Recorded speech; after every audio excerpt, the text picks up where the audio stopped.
You're listening to the Paranormal Peeps on the Darkcast Network.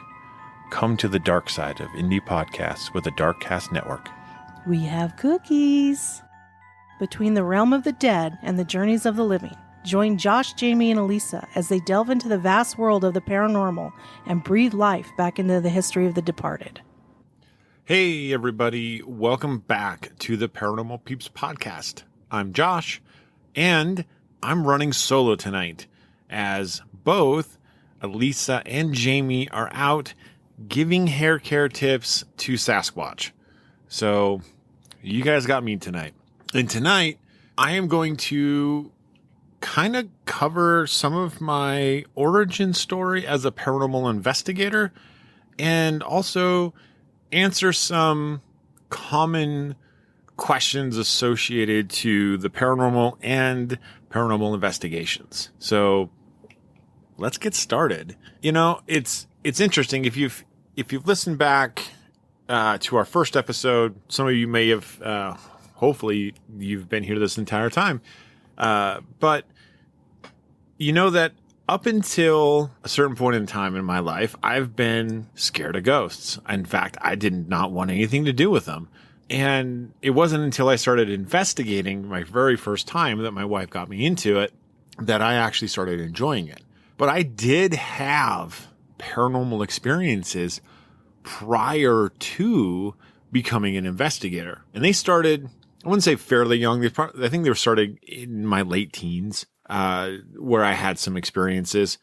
And to me, it was always kind of tough because I was that kid with kind of an overactive imagination. It helps to be creative in that way. But also when you're kind of in that mindset and your parents let you watch The Shining and also Poltergeist before you're 6 years old, it didn't really help a whole lot. So for me, I was always kind of like scared of the dark. And it was more so, just of the unknown, which is what, kind of terrified me. So now, obviously, that's not an issue anymore, but it was growing up. And so I had some experiences, like I said before, like when I was driving, I grew up in North Dakota, which now it's funny because I grew up in the second largest town or city in North Dakota.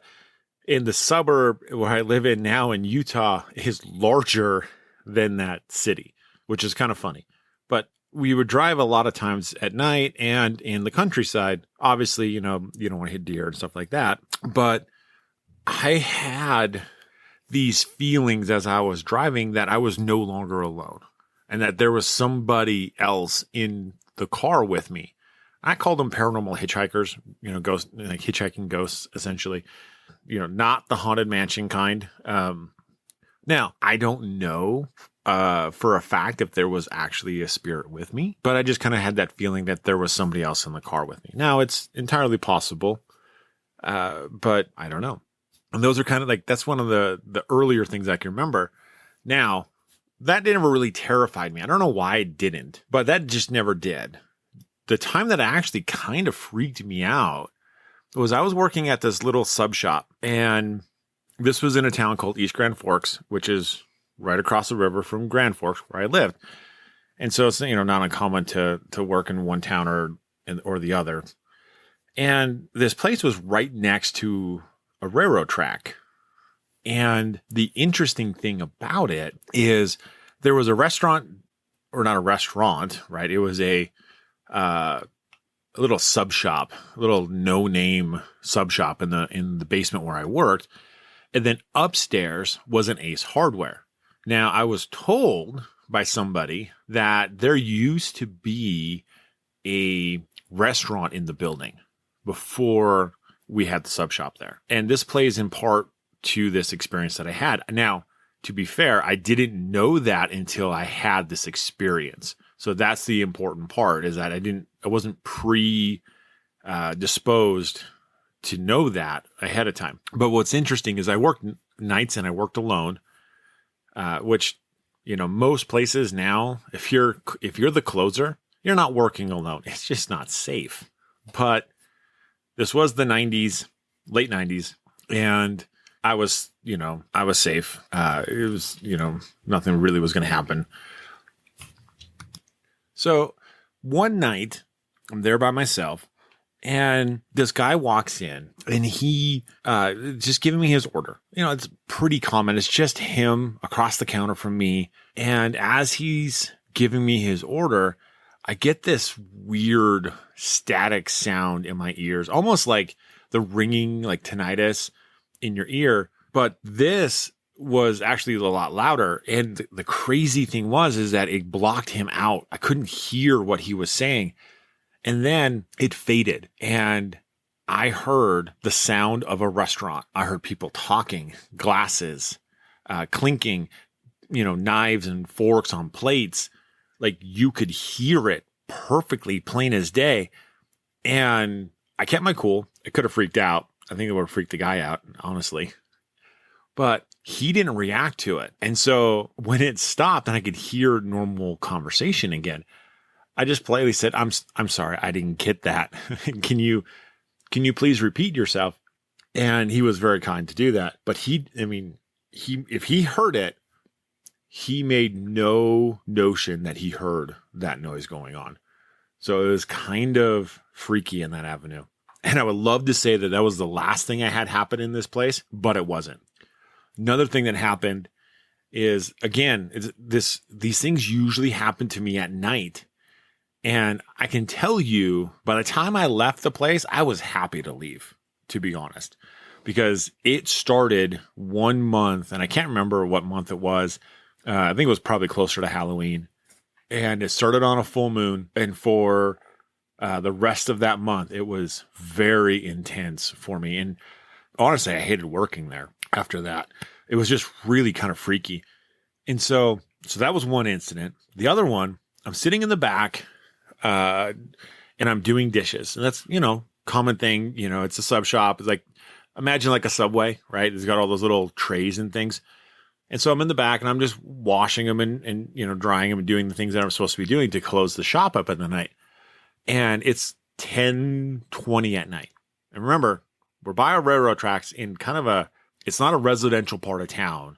And it's more like industrial instead of commercial. And so I'm sitting there and I hear little girls playing loudly. Like I can hear it both ears. And I stop and I'm like, what the heck is that? And so, I walk out to see if there's anybody outside. There's nobody outside.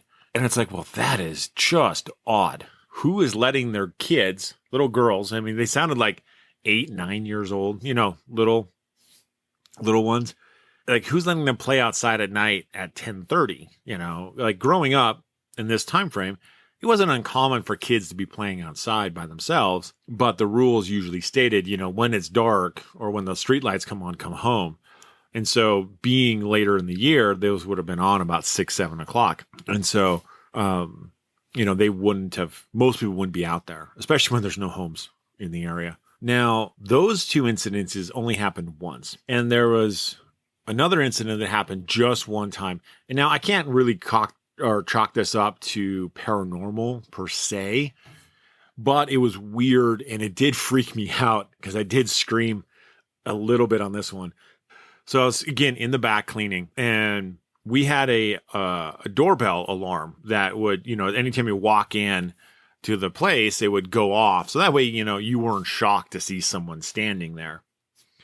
And lo and behold, I walk out and there's someone standing there and I didn't know that they were there.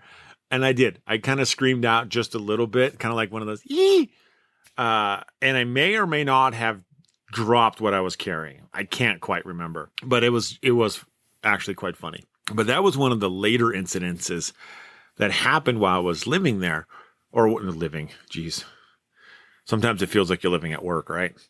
But it was just one of those incidences and one of the last incidences that happened.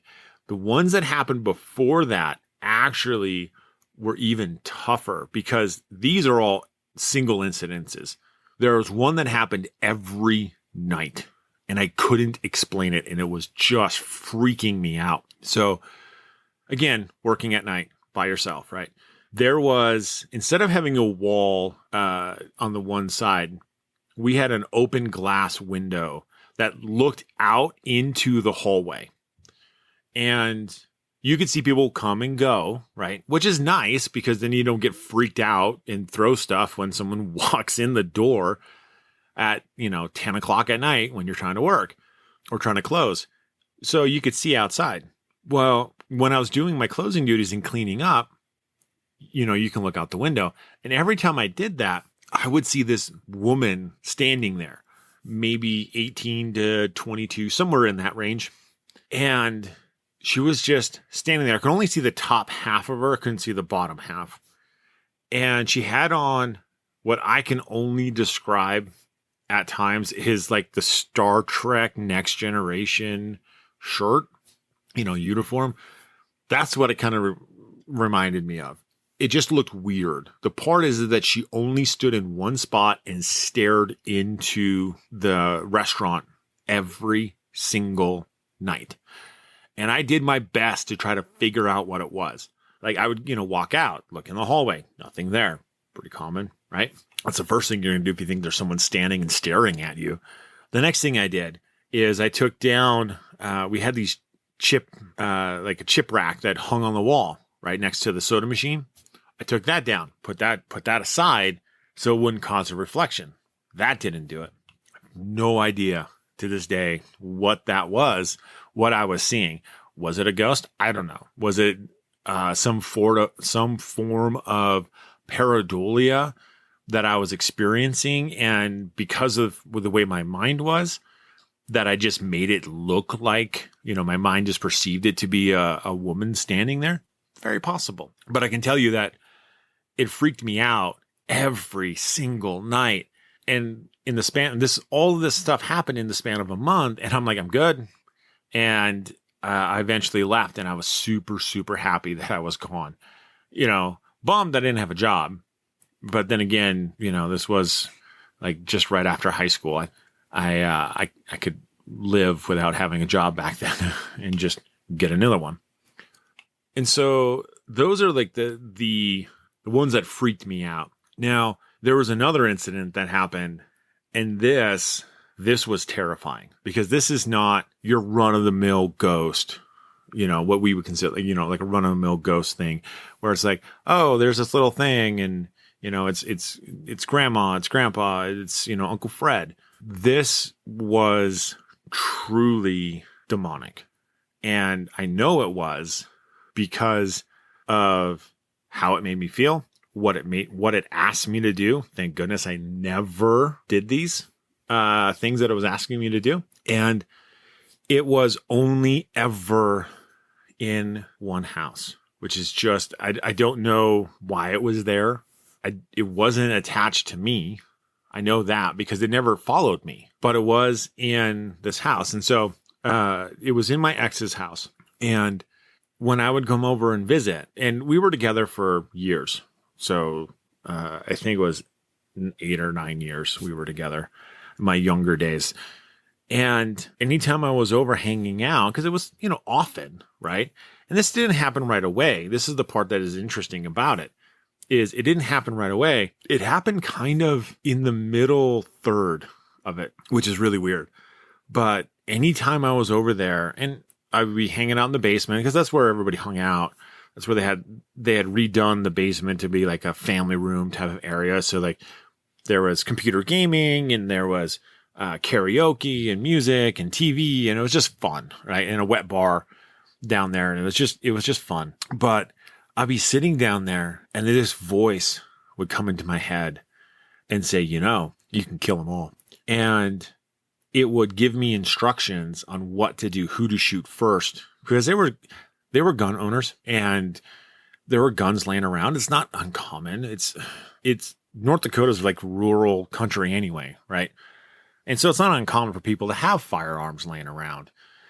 Some of them, none of them were really loaded, but there was ammunition around, and it kept doing it over and over and over again. And it was terrifying, honestly, because not only would it give me instructions on how to do it, it'd give me images as well. of me doing these things. And it's scary, the level that these dark demon entities, these dark entities can go to try to manipulate individuals to do things that they necessarily wouldn't normally do. But that's kind of their point, right? And so, yeah, it was spooky. Now, I would love to say that was the last of my experiences before I became an investigator, but it wasn't. The other one that happened, and this one was interesting because it didn't freak me out, but it did actually give me a sense of calm, which is interesting. And honestly, the part is that this was about the same time, honestly, that I was having this demonic issues over at my ex's house. And I was living on my own. It was my first real solo apartment, right? I had gotten back from basic training in AIT because I had joined the North Dakota Army National Guard. And I was living on my own. I was working at Domino's, and life was great. I was living in this old house that was converted into like 6 apartments. Pretty common in that area for people to do that. They take these old homes, they would chop it up into 4 to 6 apartments, and it'd be an easy way for people to convert one home into multiple apartments and make some money off of it. I think my rent at the time was like $300. I mean, it was ridiculously low. And working at Domino's, I had more than enough money. I mean, shows you the time of day it was. Just different time for sure. But I knew that place felt haunted to me too, because I would be sitting in my bedroom and I'd hear voices coming from the other room. And I'd get up and I'd look and go into the other room, and there's no voices, there's no TV, there's no nothing. Now, to be fair, it is possible that it was people below me or another neighbor or something like that, because there were, people around. I think there were actually 2 apartments below me. And so, yeah, it's possible. I can't say definitively that it was one way or the other, right? But I just had that feeling. But there was one day, and my ex had come over to visit, and I wasn't feeling the greatest. So I decided to go take a nap, right? And so I go into the bedroom, and I take a nap, and she was hanging out in the living room doing, I don't know, watching TV or something. I can't quite remember. And I got woken up by someone walking into the room and sitting down on the bed, and you could feel the bed compress. Now, of course, first thought, right? It is somebody physical, right? Because then I could feel, I felt the bed compress, and then the bed decompressed. And so it's like, oh yeah, that's definitely, the ex. Right. But I went out and talked to her, and she's like, no, it wasn't me. I didn't do it. I've been out here the whole time. So makes you wonder, right? Was it really something paranormal? I honestly believe it was. And to this day, I do feel it was more like, like a guardian angel style, someone looking over me, just to kind of sit down, give me comfort. Because when it happened, again, I was experiencing all this other negativity, this negative stuff. So when this happened, it didn't freak me out. It actually gave me comfort. And so that was it was really neat. It was a lot of fun. Or not fun. I shouldn't say fun. But it was just really neat. And after that, I went to college, right?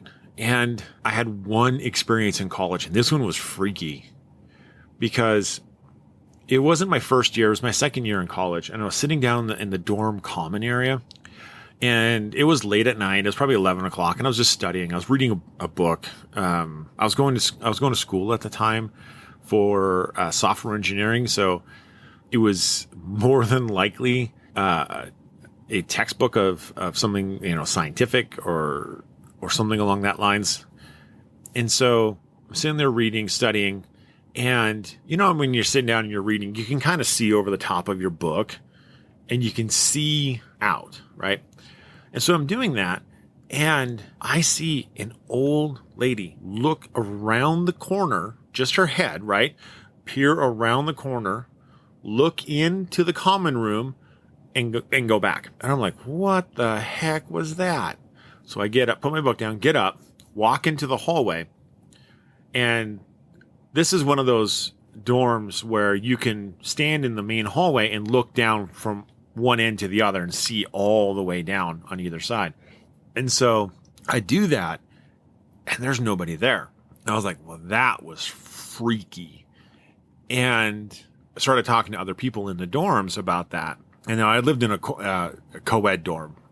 Each different floor was a different, was designated male, female. What's interesting is I was talking to people, some of the other residents, some of the other female residents that lived there. They're like, we had similar instances that happened to us, but they were in the bathroom where they had people walking into the bathroom, you know, another woman, and you could see her legs, her feet, but they were transparent. And that's very interesting. So didn't take too much of it, but those were a lot of the instances. And then for years, nothing really happened until I moved into this one apartment. And this apartment, I did not like. I lived there for, you know, a handful of years actually, because I liked the apartment. I didn't like the bedroom. And it always kind of gave me the creeps. And part of it, let's be honest, is the fact that the mirror or the doors to the closet that were in there were full mirrored. And there's still to this day something creepy about looking into the mirror in the dark, like in a dark room. And I always had this terrifying phobia of looking into a mirror in the dark and seeing not my face looking back at me, but a skull, like a skeletal face looking back at me. I don't know why. Always freaked me out. I chalk it up to the horror movie genre of things, right? And so like that always was always a little freaky. And so I wasn't sure what it was. And then what ended up happening is Jamie, my wife, she came and lived with me in that apartment, and she could see what was causing the disturbance in the room. And it ended up being this woman, this old lady who was angry, and she didn't like us being there, and just gave me the heebie-jeebies. But, you know, eventually we moved out, and we told you about some of the instances that would happen when we lived in Washington, where, again, this is all pre-paranormal investigator Josh, right? But being with my wife, who was more open to the paranormal, I started to come around a little bit more and be a little more open to it, not so freaked out, right? Because this house that we lived in, it was a brand new built house. It was overlooking this lake. We called it the lake. We call it the lake house, and absolutely gorgeous. But there was a little boy that was in that house. Now, we think it was attracted to our son, who was just a little guy at the time too. 3-ish years old and above. And because we lived there for years, and I'd see this boy every so often. And like, there's a time I was sitting there doing laundry, and I'm folding clothes in the dryer, and it's kind of in the open area in the basement. So you can see the stairs. They're just right off to the right. And I see this little boy walk down the stairs and hunch down and look through the slats. Again, thinking it's my son, right? Turn around to acknowledge my son, and then there's nobody there. I was like, well, that's definitely weird. And another case, I was working in what I called at that time, this room that I called my office. This is where I started doing my programming work. And I was working on something, and I can't remember what. I could have been going to school at the time too. But anyway, this little boy walks into, I can see it clearly because I normally am looking at my screen, but with peripheral vision, you can see quite a bit of different things. And out of the peripheral, I catch this boy walking into my office and stopping right at my desk. Again, something that a little boy like your son would do. Turn around and look, nobody there. Got a little braver this time, put my hand out where I thought the boy would be standing, and it was definitely colder. Definitely a cold spot there, And so that was really interesting on that avenue. And then we ended up moving to we moved to Utah. And it was shortly after we moved to Utah that Jamie got me to go on my very first paranormal investigation. And I'll be honest, I really wasn't looking forward to doing the investigation. That still freaked the crud out of me. But people like Steve Gonzalez from Ghost Hunters, because we'd watch Ghost Hunters. Steve Gonzalez was supposed to be there. Dustin Perry was going to be there. The Haunted Collector was going to be there. John Zaffis. And the big dog, Josh Gates. And he was doing Expedition Unknown at the time. And so I was like, well, this is really cool. I get to meet Josh Gates. This is super, super cool. And so, of course, I paid the fee and super happy to go do this. It was a 2-day event. One night was a meet and greet. And then the next night was this investigation. And so we did the investigation and we're standing outside of Waverly Hills. And I am freaking out inside.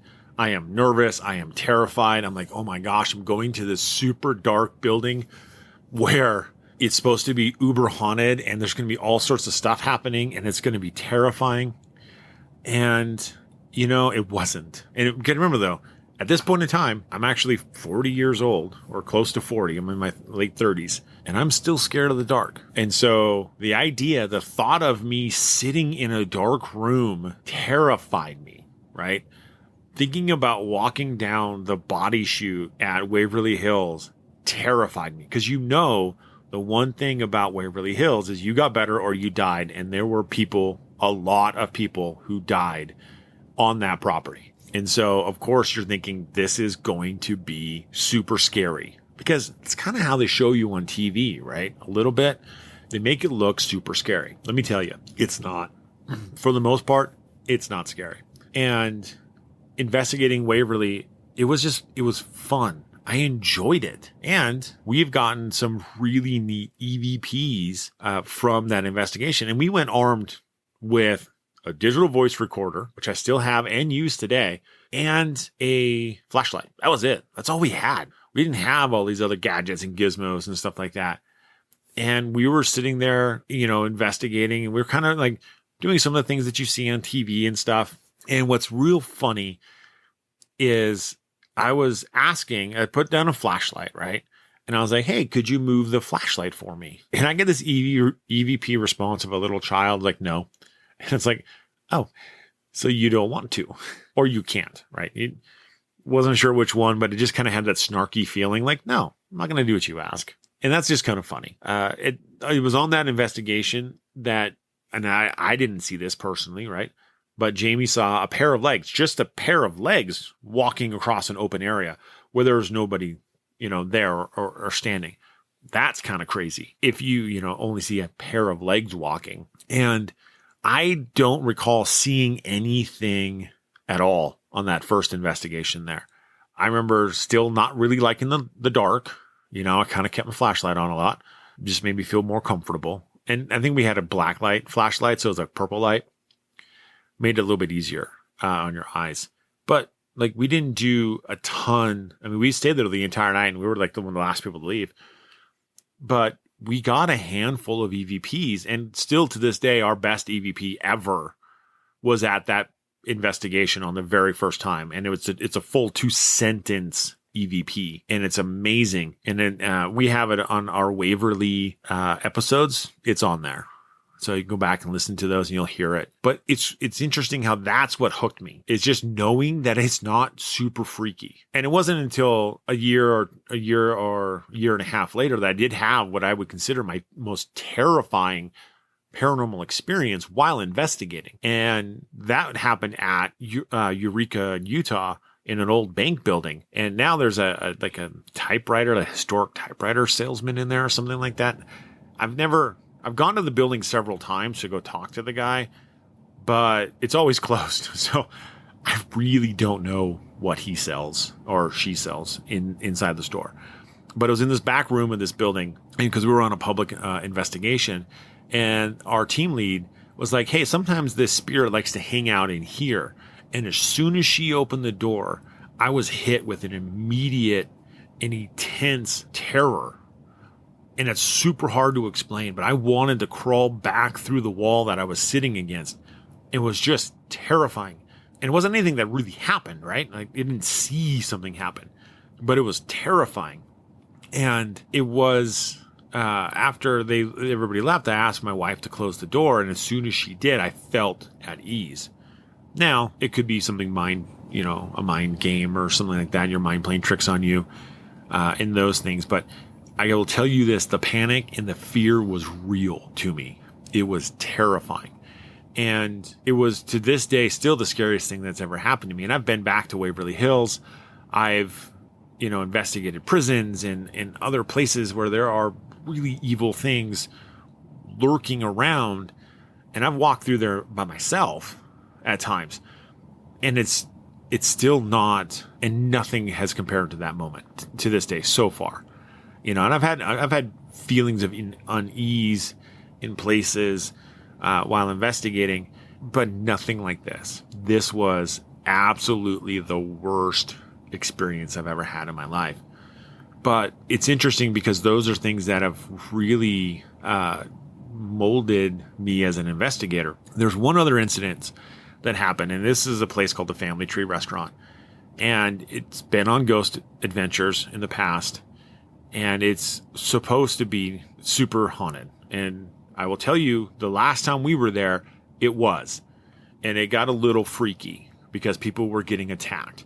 Because, again, there was what we call a type 3 entity, which is a non-human spirit. Other people call them demons, elementals, whatever. They're just not nice, right? And this one, for whatever reason, was attached to a certain book that was in the basement. It was like a health science book. Makes no sense, honestly. It's like the most benign thing in the world. But they were definitely attached to this book.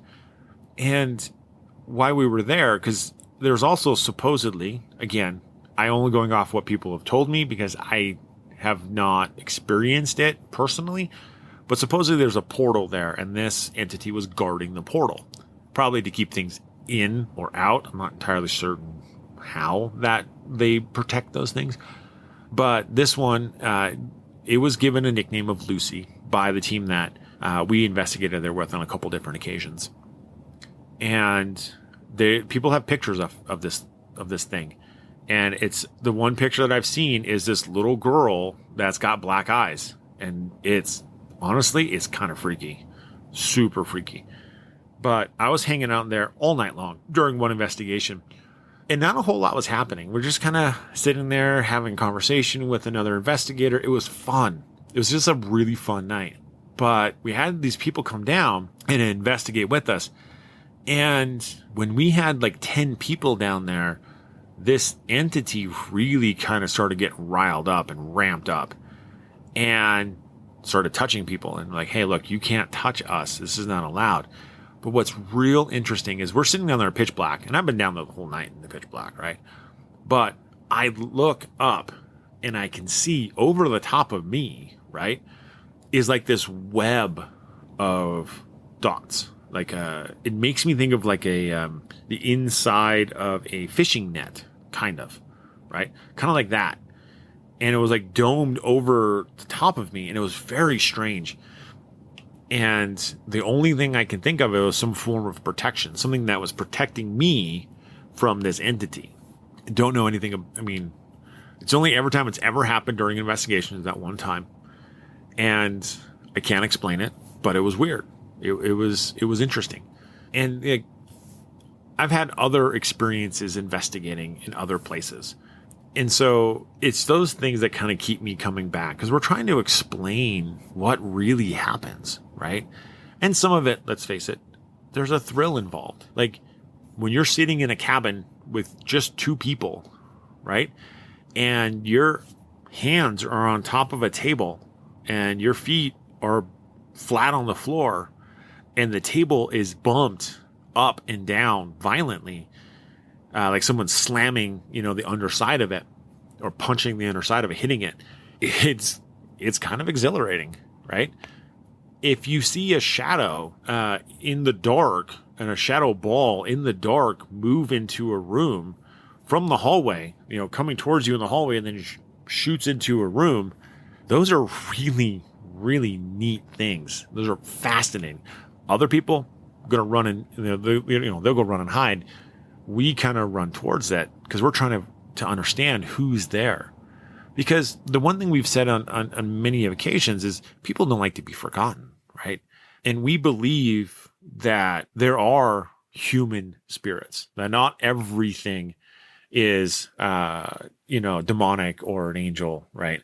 There are those who believe that. We don't necessarily believe that, but it could be just grandma or somebody like that.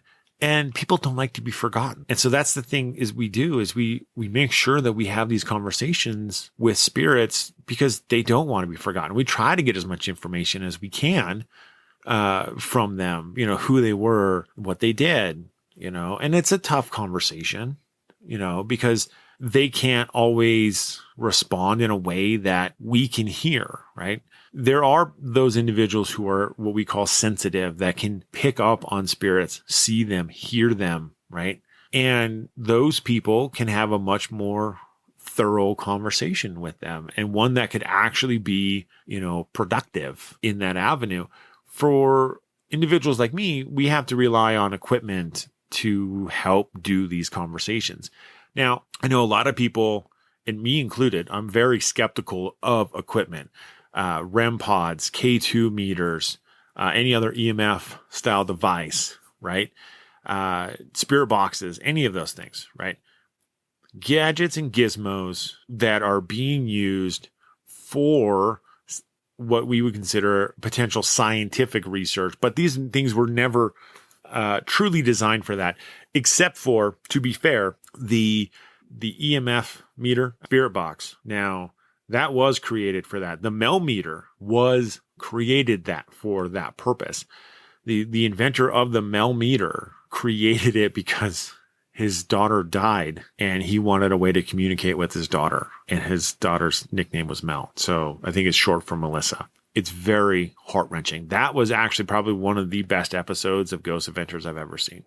But it does, those things aren't really, you can spoof them, right? You can spoof a Mel meter by using your phone, by using another EMF emitting device. Even your cameras, your video equipment will emit EMF and can make those things spike. Same thing with REM pods, right? You can set a REM pod off with a walkie-talkie. So how can you trust anybody? That's a tough thing, right? You have to know the individuals to trust them. There are people that I've investigated with that I trust wholeheartedly. I know that they're in it for the right reason. There's other people out there that I don't trust at all. And I wouldn't trust them to give you an honest answer of anything. But you know what? People watch them anyway. People go to their YouTube channels, watch them, enjoy them, meet them at, Paracons or whatever like that. And it's the greatest thing in the world. Remember, if you're putting things up, especially television, right? Television is designed for entertainment. So what they're showing you, what they're giving you is all through the lens of entertainment. Try to find someone that gives you through the lens of scientific or, an eye of skepticism, right? Not everything is paranormal. Not every time a K2 meter goes off, is it paranormal? Not every time a REM pod goes off, is it paranormal? Right? Even the spirit box is not always going to give you what you're looking for, right?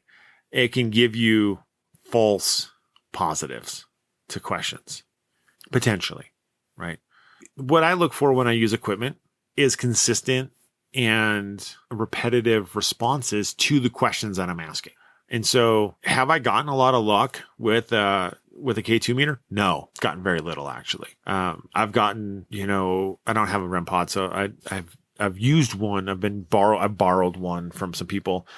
Again, nothing, consistent, nothing that gives me what I'm looking for. The best things that we've had that have ever worked for us are dowsing rods and voice recorders.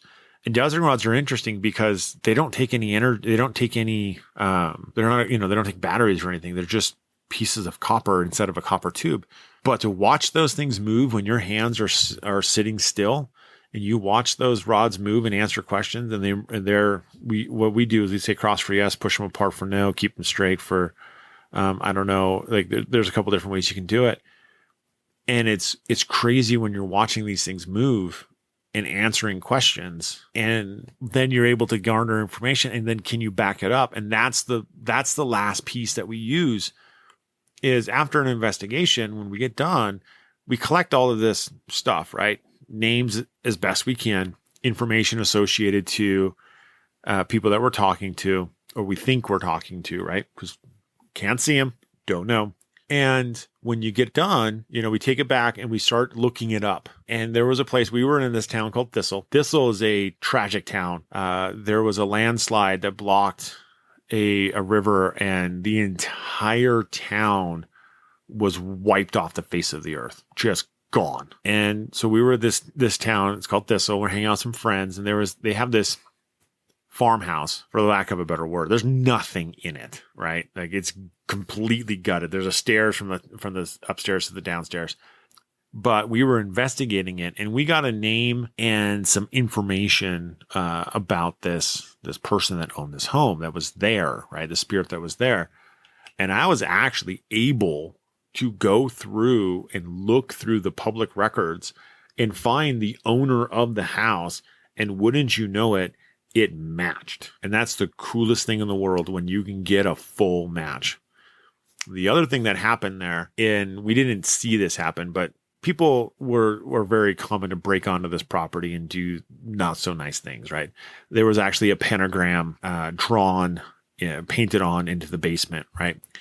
And someone had pulled through a type 3 at this place. And we don't have any video evidence of this, but we have audio. And we had this ping pong ball, and ping pong balls are very easy to move, right? You can easily roll a ping pong ball. But we had left it in a spot, and we told this entity to move it, if we just want to see you move this thing. And so we left the building. We were sitting outside by a campfire, just kind of chilling, hanging out, and we heard the ball bounce down the stairs and onto the concrete. And when we went back and listened to the digital recorder, and you can hear the ball rolling down the wood boards as it traveled the length of this room to the stairs. Now, it's not a normal staircase. It's a spiral staircase, right? It bounced on the spiral staircase and then came back the direction that it originally rolled, right? So it made a big U inside this house, and it landed and stopped in the center of this pentagram. Kind of freaky. If there's any, proof that this thing was what it says it was, it's a pretty good shot. So everybody, I hope you enjoyed this time of hanging out with me. I always like telling my paranormal stories. If you guys want to know more, hey, hit me up on any of our socials. We can answer more questions. If you got questions you want to hear answered, we can either answer them individually or answer them as a group. And if you enjoyed this type of content, please like and subscribe. It does help us out. And as always, stay ghosty, my peeps. Sup, creeps, and welcome to Creepy Confidential.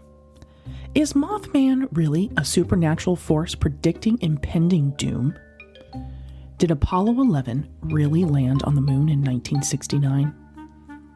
Did you find out if that was a cult that was living just 2 doors down that you waved to every single day when you got your mail?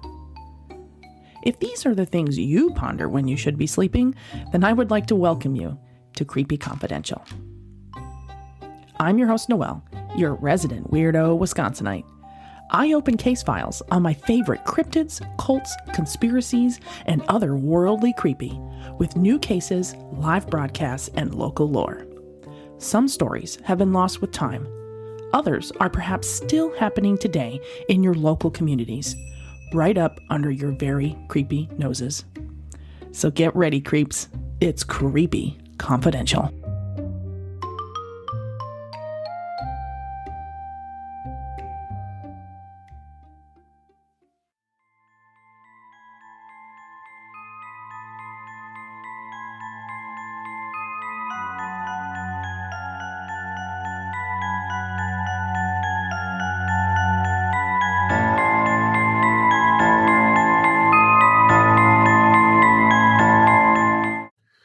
Thank you for listening to the Paranormal Peeps podcast. You can find us on social media at Twitter at CPR Paranormal, on Facebook at Paranormal Peeps Podcast and Cold Spot Paranormal Research, And you can find us on Instagram at coldspot_paranormal_research.